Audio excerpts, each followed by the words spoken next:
एकदम मेहर मौका हवा। हमार किस्मत तो इसे फूटल बटले बा। बर्तन माजा, घर के खाना बनावा, चूल्ही पोता और कपड़ा धोआ। हाँ ए गोबरिया सत्यार बैठ के नल चलाई बा, झाड़ू पोछा के करी? दाओ अम्मा दा धो। अरे धोआली मिल के धोआल तब झाड़ू पोछा होई। का मिल के धोले है? जूठ काट बर्तन जहाँ तहाँ के खोजात नहीं के ऐसे धोआता।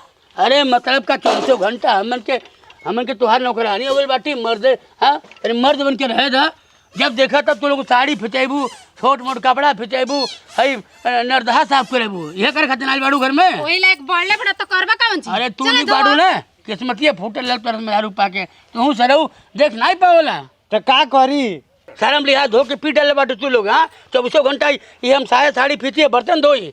हाँ मतलब शर्म हम करी जब तोहरे जैसन ढेका मुड़ी पर बना जाई तो कौन सी के हम नहीं दो। तू बातों ने कटरी ना के अपना दो का खेल भी बताओ। जो नहीं रहे चल दो अपने वही अपने भाई वापस करवावे। तो नहीं करबे बता।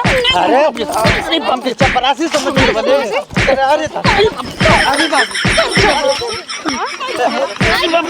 अरे बाप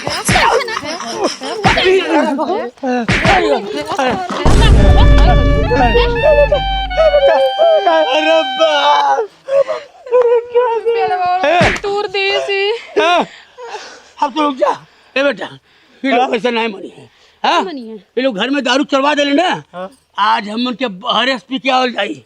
आवे तो पी के आवे खाना बेला तू न बाहर से पी के अगर दूध ना आई गई लो ना ठीक है और पीठ पे का चमड़ा नहीं बची। ऐसा नहीं चल बेटा आज बताओ जाई। आओ हाँ चल आवे तो तू पी के आवे तो। हे माँ अब का होई?